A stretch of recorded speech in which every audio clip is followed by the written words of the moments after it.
5 août 2021, la planète football est frappée par un énorme tremblement de terre. Si vous êtes supporter du FC Barcelone, cette date vous dit certainement quelque chose et je m'excuse d'avance parce que je vais vous rappeler de très mauvais souvenirs. Et oui, le 5 août 2021, c'est bien la date à laquelle le Barça a annoncé le départ de Lionel Messi, l'enfant du club, l'icône et l'idole de tout un peuple.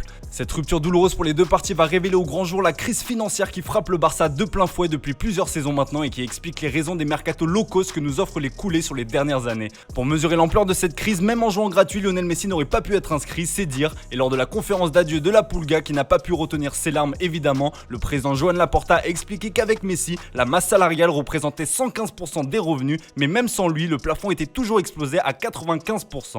Vous l'aurez donc compris, le Barça n'aurait pas pu satisfaire les règles intransigeantes imposées par la Liga et son président Javier Tebas. Car oui, en plus de devoir composer avec le fair play financier du Barça, les clubs espagnols sont soumis à un strict encadrement de la masse salariale. En gros, il s'agit du plafond salarial que représente le montant maximum que chaque club peut dépenser pour son effectif et il est calculé en fonction des revenus et des dépenses de l'équipe. Pour les amateurs de basket et de NBA, c'est un peu l'équivalent du salary cap. Il y a quand même une règle très importante, la masse salariale d'un club ne doit pas dépasser 70% de ses revenus. En plus, Javier Tebas et le championnat espagnol ne permettent pas aux clubs en mauvaise situation financière et avec une masse salariale qui dépasse le plafond imposé de consacrer plus d'un quart des revenus générés par les transferts au recrutement. Alors on va encore faire un petit retour en arrière avec la crise du Covid-19 qui a impacté tous les clubs européens mais particulièrement le Barça qui a été frappé de plein fouet par cette pandémie mondiale. Petit retour en arrière donc pour comprendre d'où viennent les problèmes financiers de l'institution catalane. La saison 2020-2021 est perturbée par le Covid-19, la saison est disputée intégralement à huis clos, ce qui engendre de véritables catastrophes économiques. Entre l'absence de billetterie et des résultats sportifs décevants, entre autres, le directeur général du club à l'époque,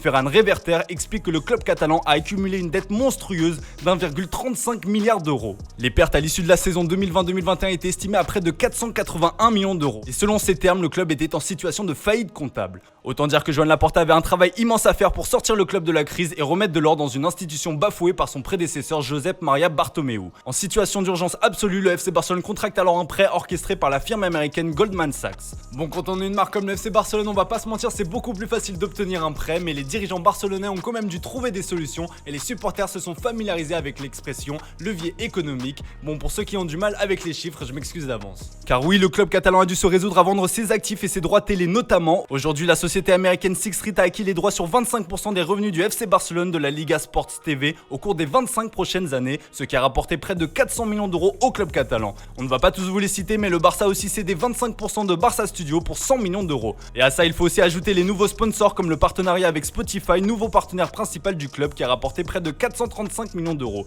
Le FC Barcelone a aussi cédé à la traditionnelle mode du naming. Désormais, le Camp Nou se nomme le Spotify Camp Nou. L'enceinte barcelonaise est actuellement en rénovation et représentera une grosse partie des revenus dans les années à venir.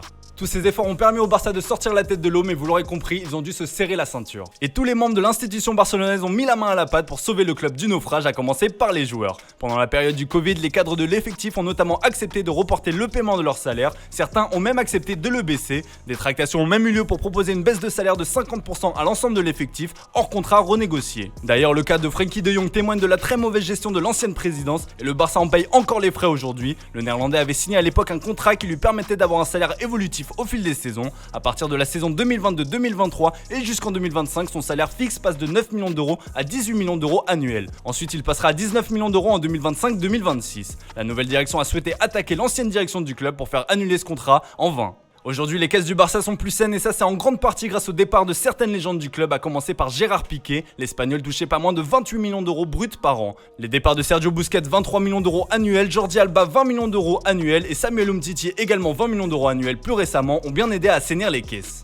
En mai 2022, la masse salariale du Barça s'élevait à 550 millions d'euros, encore un chiffre, oui je suis désolé. L'objectif annoncé est d'atteindre les 400 millions d'euros, soit à peu près la masse salariale du Real Madrid. Pour arriver à ce niveau-là, il va falloir encore faire de gros efforts et d'après la presse espagnole, le président Joan Laporta a confié une mission de la plus haute importance à son directeur sportif Matteo Alemany. Il doit trouver des clubs à 8 joueurs qui sont poussés vers la sortie. On retrouve Clément Lenglet et Sergi Dest qui ont fait leur retour de prêt. Franck Kessie a lui aussi une bonne valeur et le Barça sait qu'il pourra récupérer un gros chèque avec lui. Les Espagnols Ferran Torres et Eric Garcia sont eux aussi sur le marché puisqu'ils n'ont pas convaincu depuis leur arrivée. Enfin vient les cas des jeunes Alex Collado, Pablo Torre et Nico Gonzalez, 3 jeunes joueurs qui ne devraient pas avoir leur place dans l'équipe et qui pourraient donc partir sous la forme d'un prêt. En comptant les nouvelles recrues Ilkay Gundogan et Inigo Martinez, l'effectif du Barça compte 30 joueurs en équipe première. Xavi en veut maximum 23 et ça c'est sans compter sur les futurs arrivés.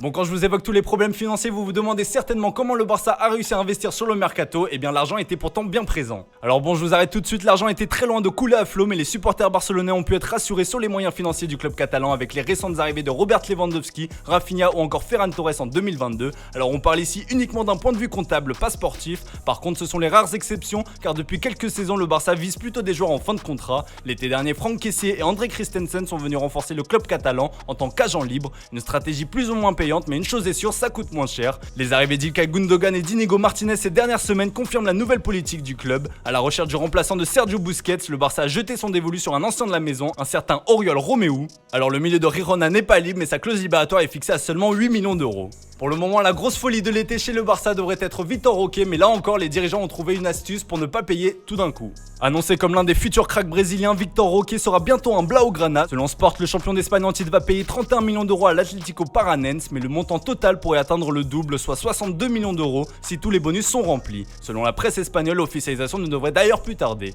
L'attaquant devrait s'engager pour 7 saisons, 6 plus 1 en option. Un peu comme Chelsea qui a récemment fait signer des contrats de très longue durée à ses nouvelles recrues pour étaler le paiement, le Barça pourrait donc faire de même avec Vitor Roque.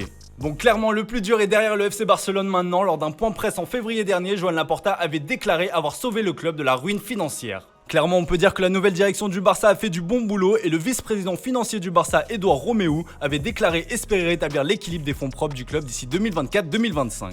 Lorsque nous avons été élus, nous avons demandé 5 ans pour réorienter le déséquilibre des fonds propres, mais avec les leviers financiers que nous avons mis en place cette année, nous sommes déjà proches de l'objectif, avait-il déclaré. Selon les estimations du Barça, la dette qui s'élevait à 1,35 milliard d'euros, dont 673 millions dus aux banques, a été réduite à 1 milliard d'euros. Le plus dur est donc passé, mais encore un peu de patience pour les supporters barcelonais. Le coach Xavi a réalisé l'exploit de remporter la Liga la saison dernière. Une nouvelle ère a démarré et l'objectif sera de faire aussi bien la saison prochaine. Un beau parcours en Ligue des Champions permettrait de renflouer encore un peu plus les caisses.